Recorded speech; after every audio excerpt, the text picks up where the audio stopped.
आज संपूर्ण राज्यभरात गणेशोत्सवानिमित्त अगदी आनंद आहे, उत्साह आहे। त्या संदर्भातल्या बातम्या आपल्याला बघायच्याच आहेत। पण त्यापूर्वी एक महत्त्वाची बातमी हाती येते ती बघूयात। विरारच्या नारिंगीमध्ये रमाबाई अपार्टमेंटमध्ये इमारतीचा काही भाग कोसळलाय असं समजतंय।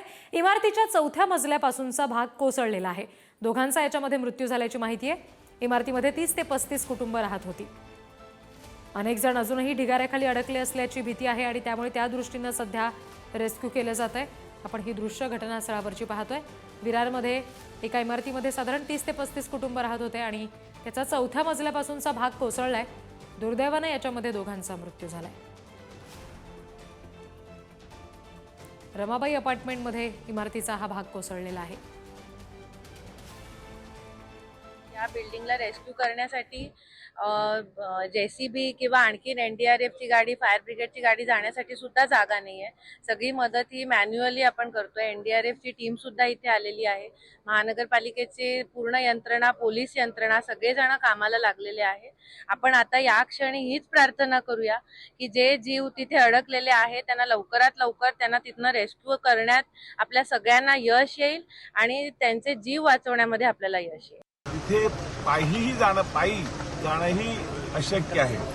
अशा प्रकारे बिल्डिंग झाल्या। त्याचा आपण इथे मागेही बघाल 6 मजली इमारती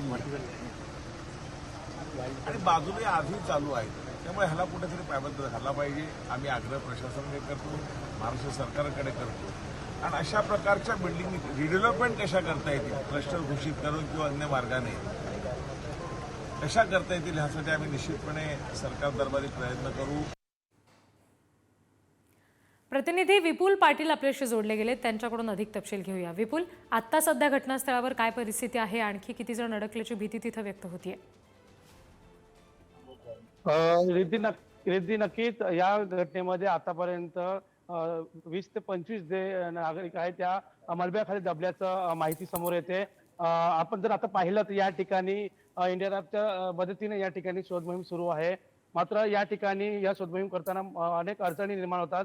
कारण या ठिकाणी आपण पाहिलं तर संपूर्ण खालच्या भागामध्ये या ठिकाणी चाळी आहेत आणि त्या ठिकाणी जाण्यासाठी कुठलीही यंत्रणा, जेसीबी असेल, एम्ब्युलन्स असेल, त्या कुठलीही यंत्रणा या ठिकाणी जाता येत नाही। त्यामुळे यांना मॅन्युअली काम करण्याची परिस्थिती या जे कर्मचाऱ्यांवरती आलेली आहे। आपण जर पाहिलं तर मध्यरात्रीपासून या ठिकाणी रेस्क्यू ऑपरेशन सुरू आहे। त्यामधील 10-11 लोकांना रेस्क्यू करण्यात त्यांना यश आलेलं आहे। त्यातील 2 जण हे मयत झाले असून तर 6 जण जखमी आहेत आणि बाकीचे 2 जण जे सुखरूप आहेत त्यांना त्यांच्या नातेवाईकांकडे पाठवण्यात आलेले आहे।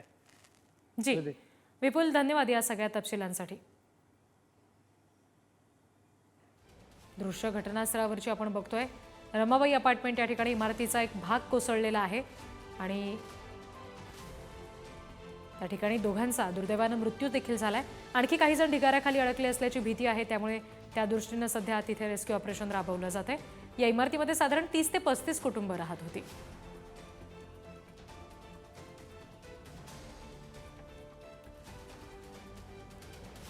जी इमारत शिल्लक राहिलेली आहे ती पाहता एकंदरीतच जीर्ण अवस्थेमध्ये ही इमारत होती असंच दिसतंय आणि त्याचा आता काही भाग कोसळलाय। 4थ्या मजल्यापासूनचाच हा भाग कोसळल्याचा आपण बघतोय।